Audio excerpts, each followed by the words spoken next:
Assalamualaikum warahmatullahi wabarakatuh.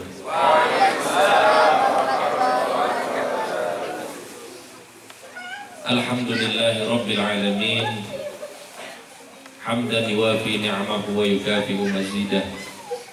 Allahumma salli wa sallim wa barik wa zid wa an'im ala sayyidina Muhammad miftahi babi rahmatillah adada ma fi ilmillah salatan wa salaman daimain bidawami mulkillah wa ala alihi wa sahbihi ajma'ina amma ba'du.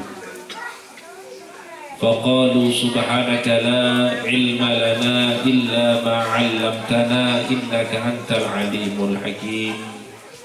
Allahumma anfa'na bima 'allamtana wa 'allimna ma yanfa'una وزدنا علما وعملا وإخلاصهما ودوامهما برحمتك يا أرحم الراحمين. رب اشرح لي صدري ويسر لي أمري واحلل عقدة من لساني يفقهوا قولي وسدد لساني واهدي قلبي بحق سيدنا محمد صلى الله عليه وسلم. حضرة المحترمين, para alim ulama, para kiai, para sesepuh bini sepuh yang saya muliakan, wabil khusus para tokoh pengurus Majlis Dalailul Khairat dan segenap jamaah majlis, wabil khusus Sahibul Bait pada malam hari ini, Bapak Suyadi sekeluarga, dan seluruh hadirin, bapak-bapak, ibu-ibu, mas-mas, mbak-mbak yang hadir. Mudah-mudahan malam hari ini menjadi malam yang penuh keberkahan untuk kita semuanya. Alhamdulillah, segala puji bagi Allah. Salawat serta salam kita sampaikan untuk junjungan kita Nabi Muhammad sallallahu alaihi wasallam. Alhamdulillah, hingga saat ini kita masih diberikan nikmat oleh Allah, terutama nikmat iman dan nikmat Islam. Maka teruslah kita bersyukur kepada Allah atas nikmat yang sangat agung ini, dengan harapan insya Allah hingga akhir hayat kita masih dalam keadaan iman dan Islam. Amin Allahumma. Kemudian kita juga bersyukur kepada Allah Subhanahu wa taala masih diberikan nikmat oleh Allah berupa nikmat kesempatan dan nikmat kesehatan. Yang banyak dari manusia itu lalai, kata Kanjeng Nabi Muhammad sallallahu alaihi wasallam, terkait kedua nikmat ini, yaitu nikmat sehat dan nikmat kesempatan, nikmat waktu. Dan alhamdulillah, khusus di Cepoko Jajar ini, saya lihat warganya sehat semuanya nih. Soalnya depannya ada senam gitu.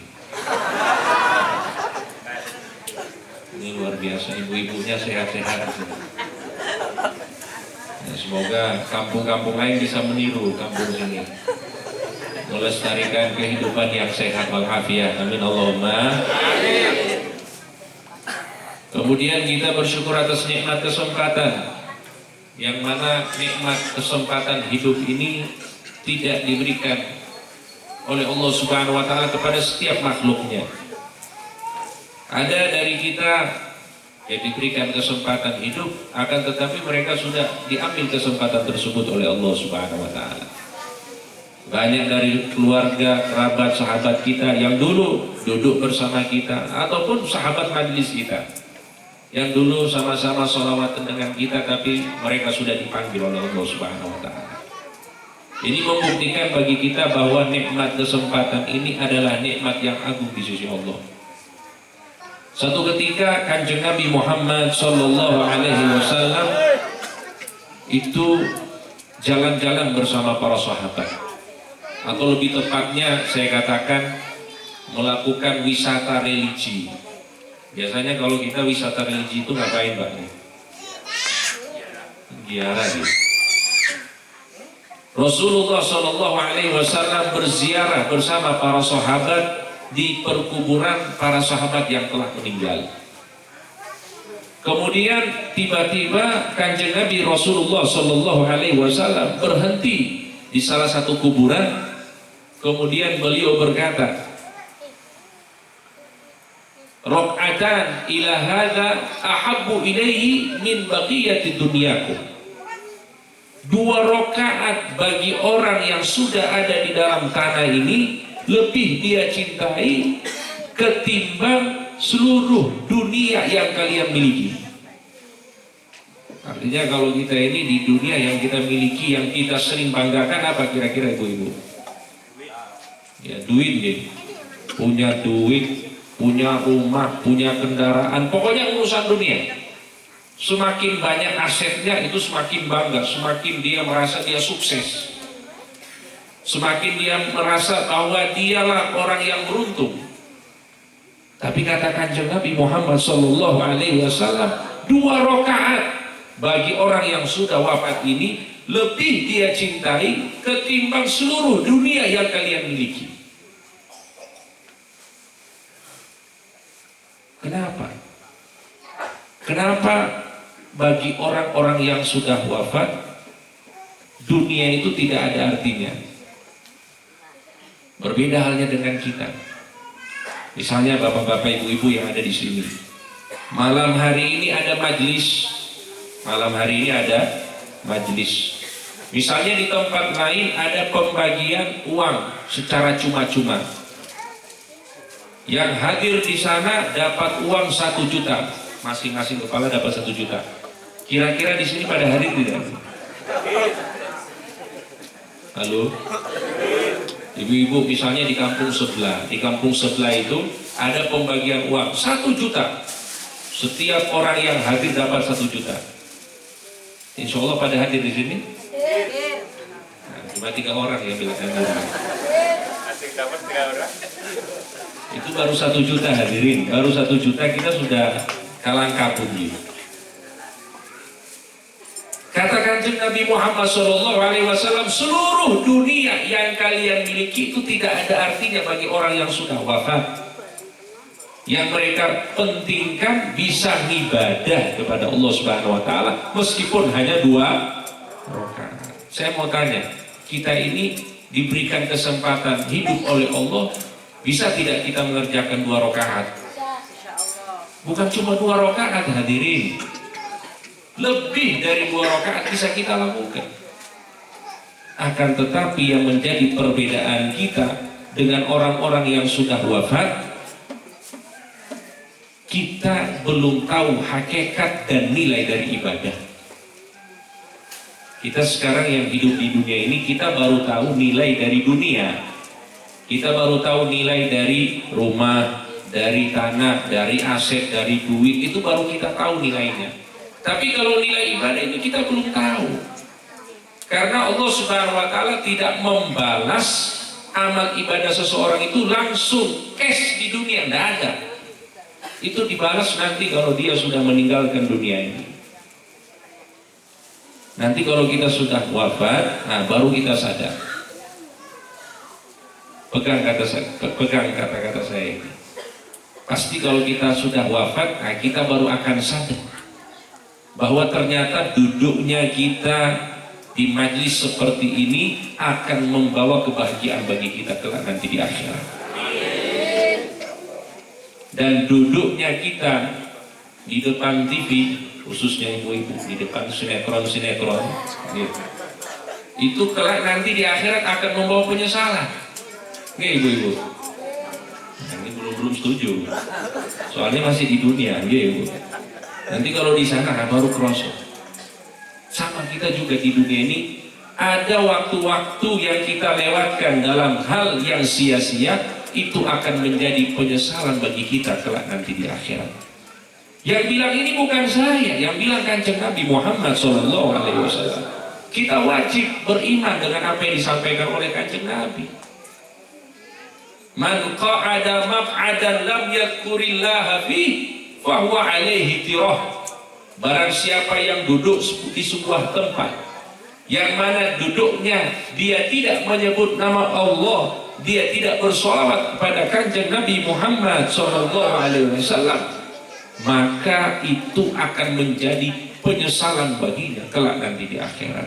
Na'udzubillahi min.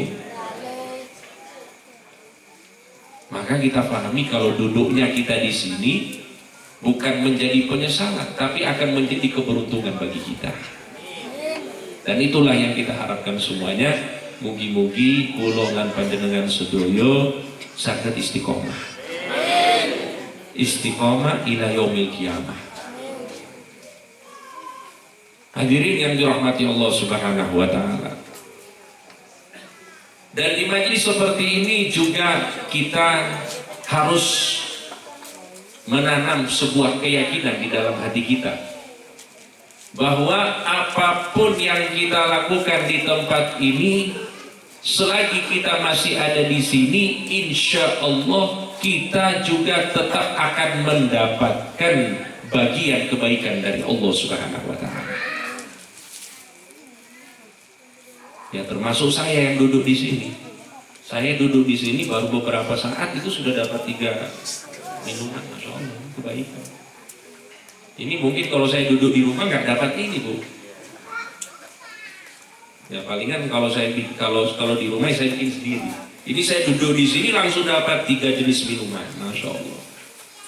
Ya panjenengan juga dapat ini berkatan-berkatan gitu. Kalau di rumah nggak dapat. Itu hanya bagian kecil dari kebaikannya Allah Subhanahu wa taala.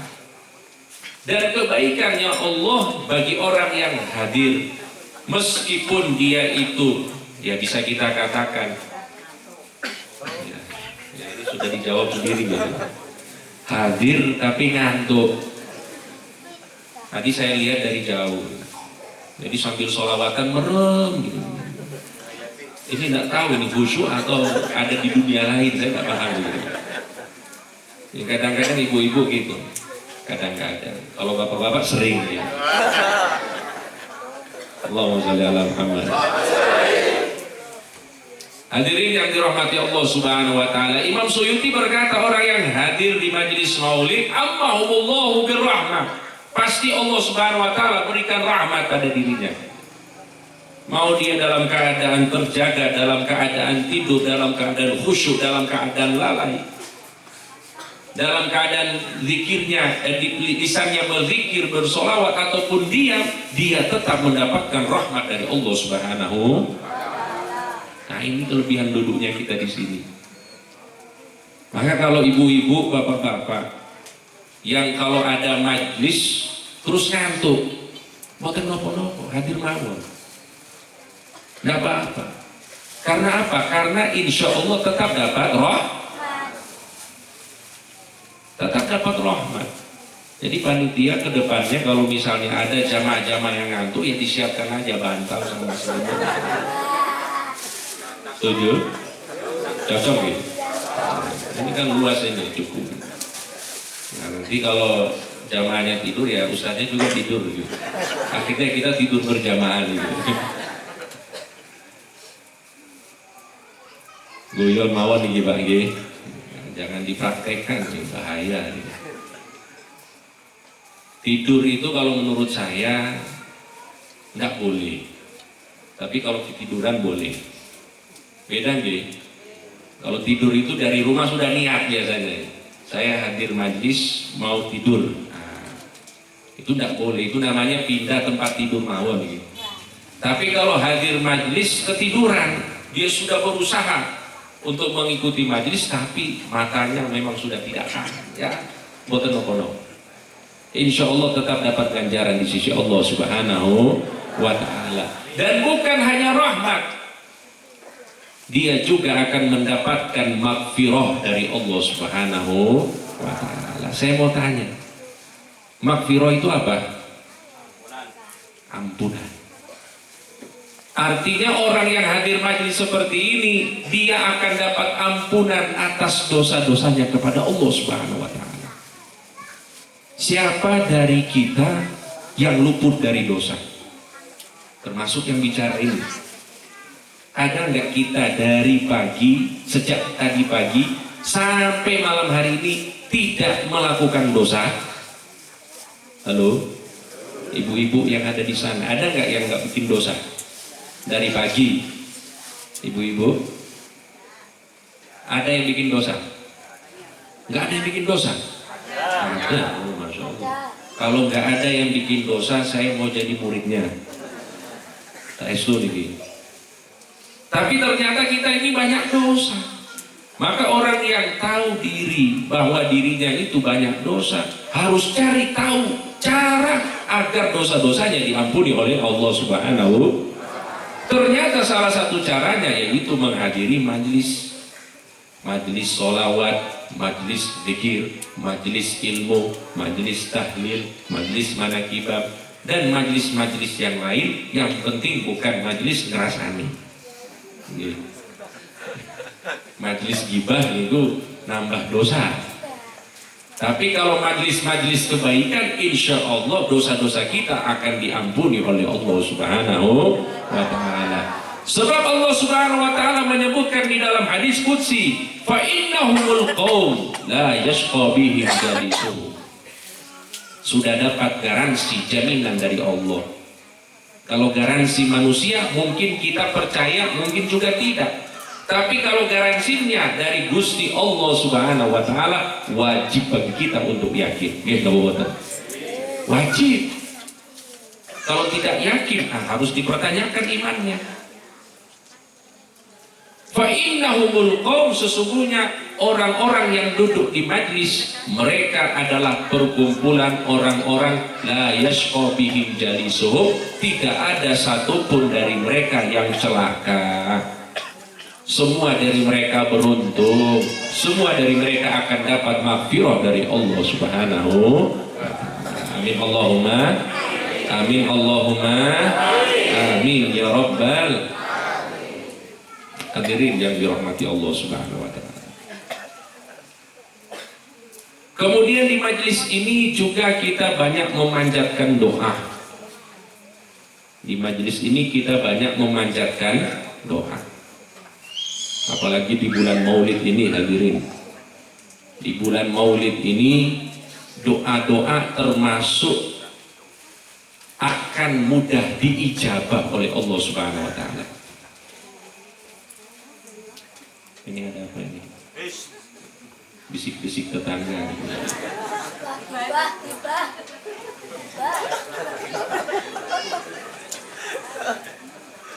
Sallu ala Nabi Muhammad. Setiap dari kita sangat dianjurkan oleh para ulama di bulan Rabiul Awal ini banyak meminta dari Allah, banyak munajat kepada Allah. Ini saya mau menyampaikan salah satu perkataan ulama. Beliau adalah mertua dari Al-Habib Umar bin Hafid. Nah, mungkin kalau kita bilang Habib Umar bin Hafid, kulo dan panjenengan kertos nggih. Habib Umar bin Hafid itu punya mertua namanya Habib Muhammad bin Abdullah Al-Haddad, termasuk wali Allah Subhanahu wa Ta'ala. Beliau berkata, Syahrul Rabiul Awal, Syahrul Maulid, bulan Rabiul Awal, bulan Maulid Kanjeng Nabi Muhammad sallallahu alaihi wasallam, Syahrul Ataya wal Minah. Bulan Maulid ini kata beliau adalah bulan penghargaan, bulan pemberian Allah Subhanahu wa Ta'ala kepada hamba-hambanya. Jadi istilahnya apa? Banyak pemberian Allah Subhanahu wa Ta'ala diberikan di bulan Rabiul Awal. Dan termasuk pemberian terbesar Allah kepada umat Kanjeng Nabi Muhammad sallallahu alaihi wasallam di bulan Rabiul Awal, yaitu Kanjeng Nabi Muhammad sallallahu alaihi wasallam. Tidak ada nikmat yang lebih besar dari Kanjeng Nabi untuk kita. Nggih, Bapak-bapak. Ada tidak nikmat yang lebih besar dari Kanjeng Nabi untuk kita sebagai umatnya? Tidak ada hari ini. Nikmat yang paling besar bagi kita umatnya Kanjeng Nabi yaitu Kanjeng Nabi. Karena banyak sekali keutamaan yang Allah berikan kepada kita berkat beliau Nabi Muhammad sallallahu alaihi wasallam. manusia yang paling terakhir diciptakan oleh Allah, akan tetapi urusan akhirat itu paling didahulukan oleh Allah. Coba kita sama-sama renungkan hadirin. Ini urusan akhirat ini kita anggap seperti antrian. Paham ya? Seharusnya yang duluan mengurus, yang duluan diurus itu siapa kira-kira? Nabi Adam alaihi salam. Nabi Adam alaihi salam beserta umatnya. Kemudian Nabi Idris, Nuh, Saleh, berurutan. Seharusnya seperti itu. Kita seharusnya paling belakang. Antriannya paling belakang. Tapi berkat Kanjeng Nabi Muhammad SAW, urusan kita paling diawalkan, didahulukan dari umat-umat yang lain. Dan ini adalah keistimewaan hadirin. Umat yang paling terakhir diciptakan, akan tetapi urusan akhiratnya didahulukan oleh Allah Subhanahu wa ta'ala. Kemudian ternyata 2/3 penghuni surganya Allah adalah umatnya Kanjeng Nabi Muhammad. Masya Allah. Bayangkan, kalau kita katakan umat Kanjeng Nabi itu 2/3, berarti 1/3 itu umat-umat yang lain berbagi. Subhanallah. Kok bisa seperti ini? Kok bisa kita dapatkan nikmat yang banyak ini? Ingat, nikmat yang banyak ini itu berkat satu orang, yaitu Kanjeng Nabi Muhammad. Oleh karena itu kata para ulama, nikmat yang paling besar bagi kita umatnya Kanjeng Nabi, yaitu Kanjeng Nabi Muhammad. Maka dari itu hadirin yang dirahmati Allah, bulan Maulid ini adalah bulan pemberian, bulan penghargaan untuk kita. Maka banyaklah kita meminta dari Allah Subhanahu wa ta'ala. Kata Al-Habib Muhammad bin Abdullah Al-Haddad, banyak-banyaklah meminta dari Allah, banyak-banyaklah kita berdoa kepada Allah di bulan Maulid ini. Bu, udah loyo nih. Masih jam berapa tadi? Jam 10. Jam 10. Masih sore nih, Bu. Ini biasanya katanya memang jam 10 sudah bubar gitu. Mana Pak Wikar nih? Pak Wikar mana? Katanya jam 10 udah bubar ya.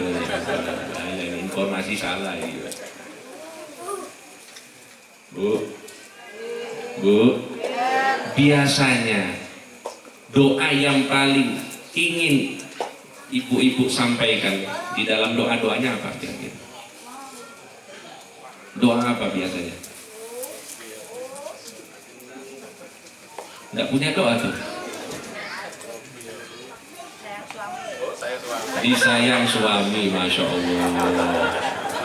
Yang lain apa? Ye? Makan.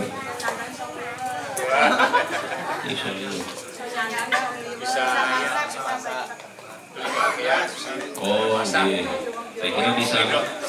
Saya kira bisa bikin nasi liwet gitu.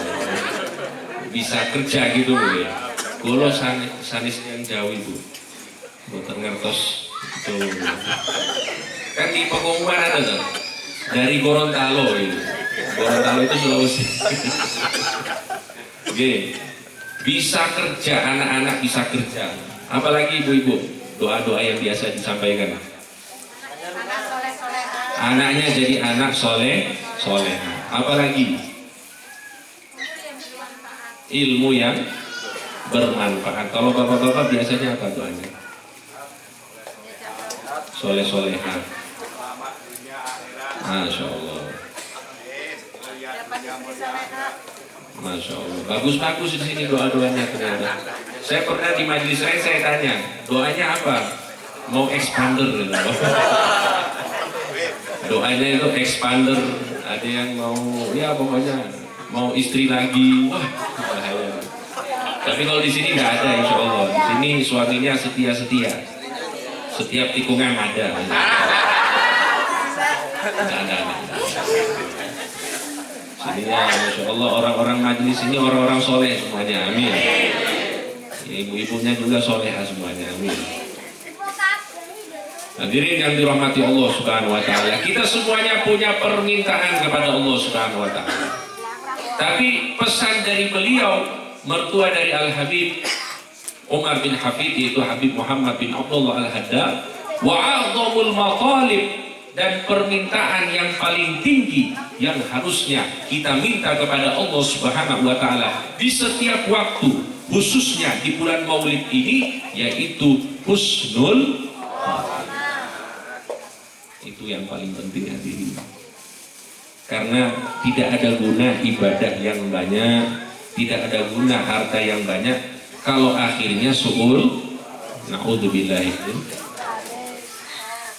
Kita berharap meninggal husnul khatimah, meninggal dalam keadaan yang baik, meninggal dalam keadaan ibadah kepada Allah Subhanahu wa taala. Kalau kita sudah meninggal dalam keadaan husnul khatimah, insya Allah dibangkitkan dalam keadaan yang lebih baik lagi. Amin Allahumma. Karena disebutkan di dalam riwayat, al-mar'u yub'atu ala mana. Seseorang itu dibangkitkan oleh Allah sesuai dengan keadaan matinya. Kalau matinya dalam keadaan baik, maka dibangkitkan dalam keadaan yang baik. Dan itu yang menjadi harapan kita. Oleh karena itu hadirin yang dirahmati Allah, jangan sampai kita putus setiap hari untuk meminta kepada Allah agar diwafatkan dalam keadaan husnul khatimah. Husnul. Amin Allahumma. Amin Allahumma. Amin ya Rabbal alamin. Hadirin yang dirahmati Allah, sampun nggih? Sampun. Udah loyo dah sampun nggih Bu? Ini kurang sepakat nih Pak. Nanti dingin ya nanti.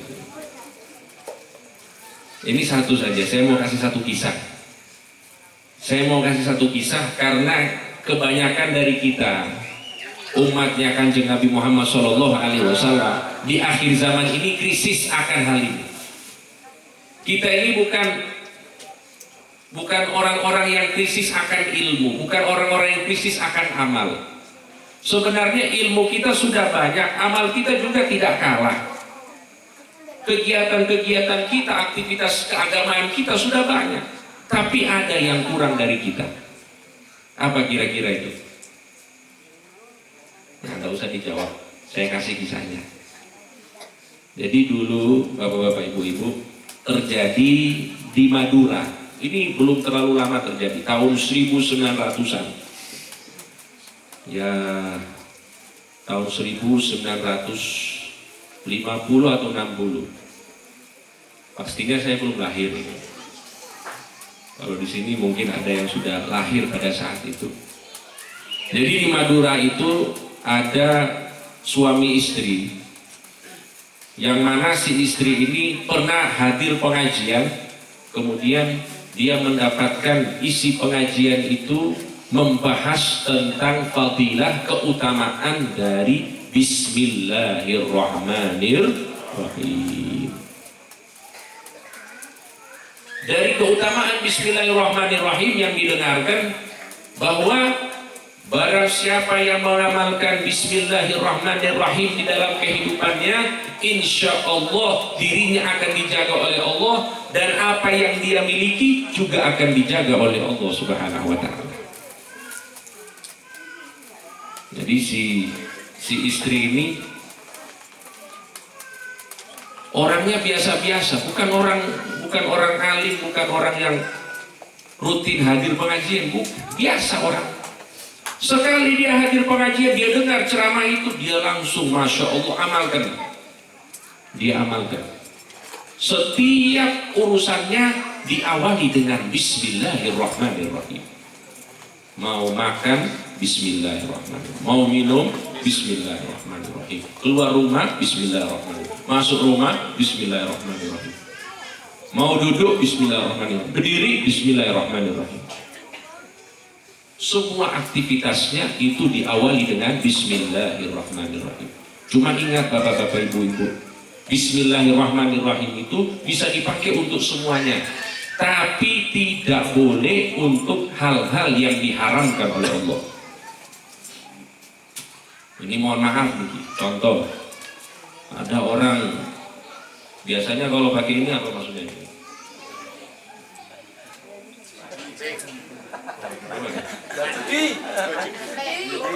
Gafle. Nah, gitu. Join. Orang main apa namanya? Gaplek. Orang main gaplek, taruhan uang, main judi lagi. Taruhan uang, Bismillahirrahmanirrahim.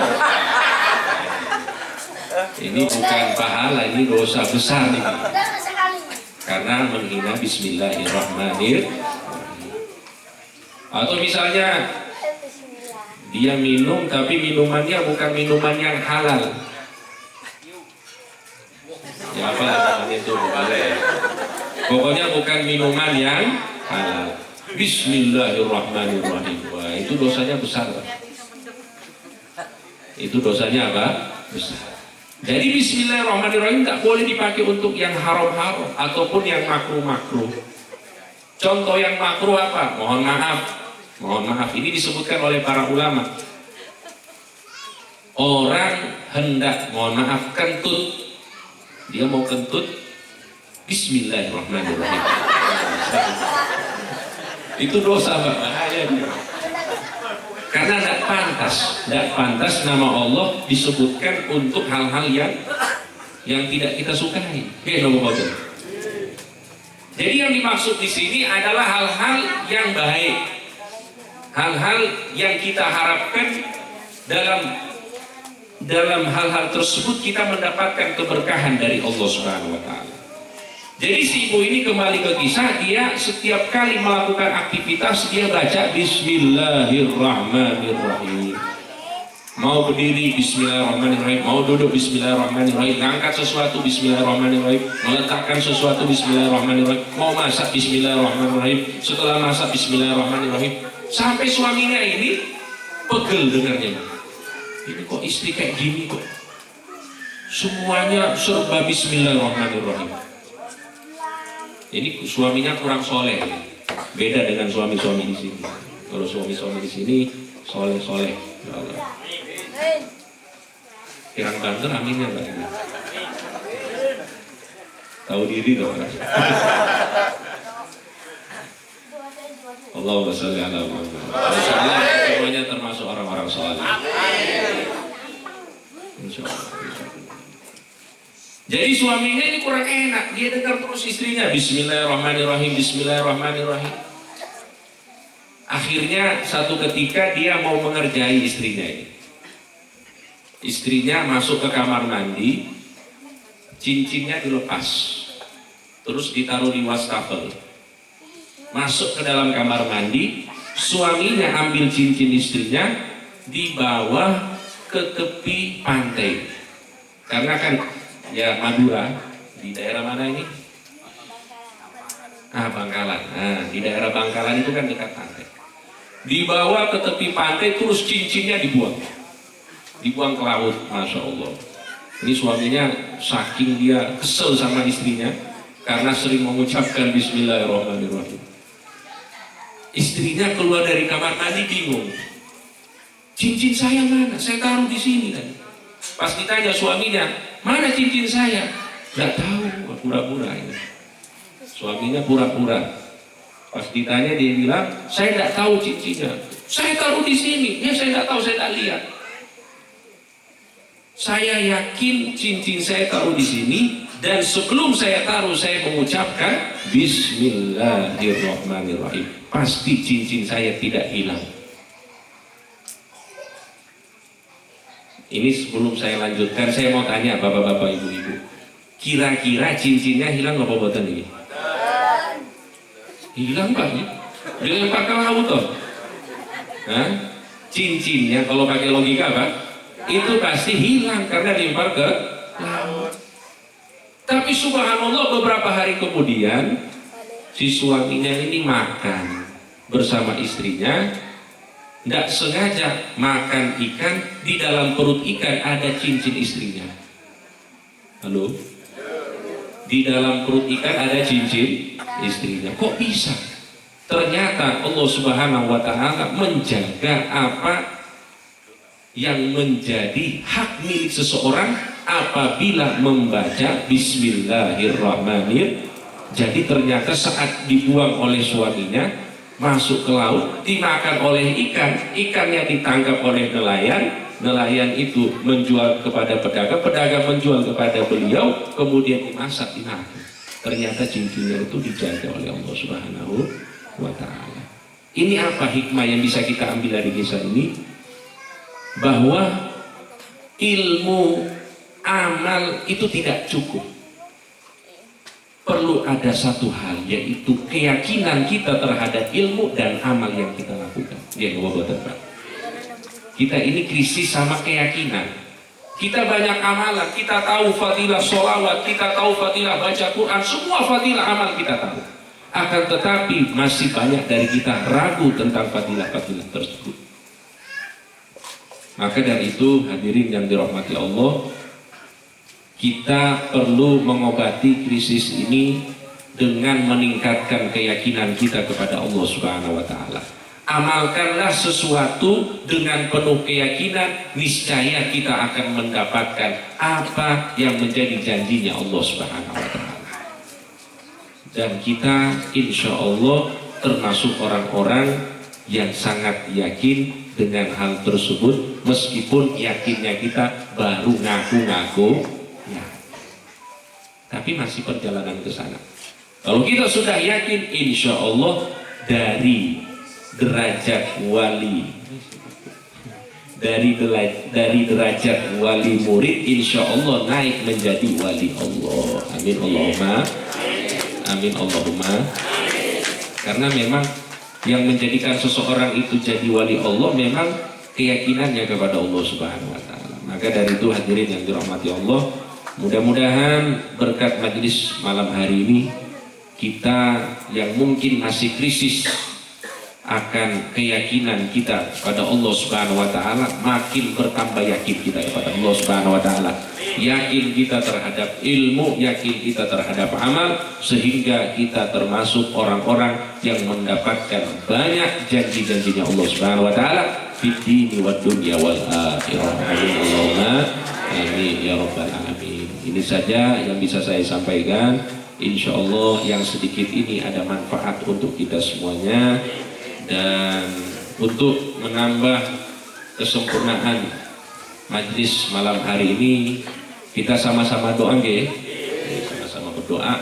Semua hajat-hajat panjenengan dimunculkan, dihadirkan di dalam hati, dan yakin semua doa-doa kita akan diijabah oleh Allah Subhanahu wa Ta'ala.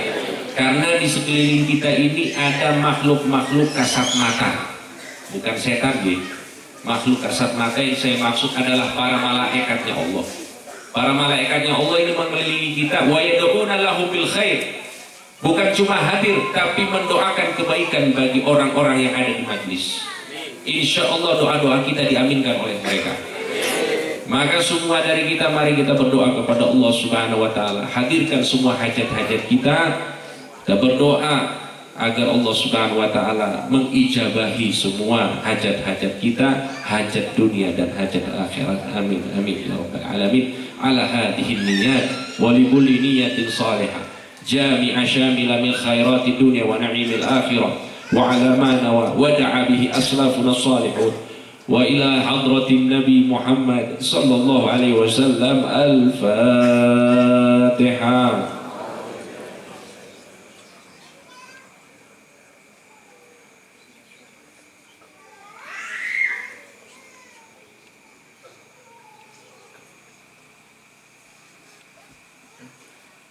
Amin. Bismillahirrahmanirrahim. Alhamdulillahirabbil alamin. Allahumma shalli wa sallim wa barik ala sayyidina Muhammadin wa ala ali sayyidina Muhammad. Allahumma ya awwalal awwalin wa ya akhiral akhirin wa ya dzal quwwatil matin wa ya rahimal masakin wa ya arhamar rahimin. Allahumma ighfir lana dhunubana wa liwalidina warhamhum kama rabbawna shighara. ولجميع المسلمين والمسلمات والمؤمنين والمؤمنات الأحياء منهم والأموات برحمتك يا أرحم الراحمين. اللهم إنا نسألك العفو والعافية والمعافاة الدائمة في الدين والدنيا والآخرة. ربنا هب لنا من أزواجنا وذرياتنا قرة أعين واجعلنا للمتقين إماما. اللهم آمنا في أوطاننا وأدم الأمن في ربوعنا وابسط السلامة في بلادنا. اللهم اجعل بلدنا هذا إندونيسيا بلدا آمنا مطمئنا رخاء غدقا وسائر بلاد المسلمين. اللهم ادفع عنا البلاء والوباء والربا والزنا والزلازل والإحن والفتن ما ظهر منها وما بطن من بلدنا هذا إندونيسيا خاصة ومن مدينتنا هذه يوغياكرتا ومن سائر البلدان المسلمين عامة إنك على كل شيء قدير. اللهم إنا نسألك من خير ما سألك منه عبدك ونبيك محمد صلى الله عليه وسلم وعبادك الصالحون ونعوذ بك من شر ما استعاذك منه عبدك ونبيك محمد صلى الله عليه وسلم وعبادك الصالحون. اللهم إنا نسألك حسن الخاتمة. اللهم إنا نسألك حسن الخاتمة. اللهم إنا نسألك حسن الخاتمة ونعوذ بك من سوء الخاتمة. اللهم ربنا آتنا في الدنيا حسنة وفي الآخرة حسنة وقنا عذاب النار وقنا عذاب النار وقنا عذاب النار. وصلى الله على سيدنا محمد وعلى آله وصحبه وسلم. سبحان ربك رب العزة عما يصفون وسلام على المرسلين والحمد لله رب العالمين. بنية القبول الفاتحة.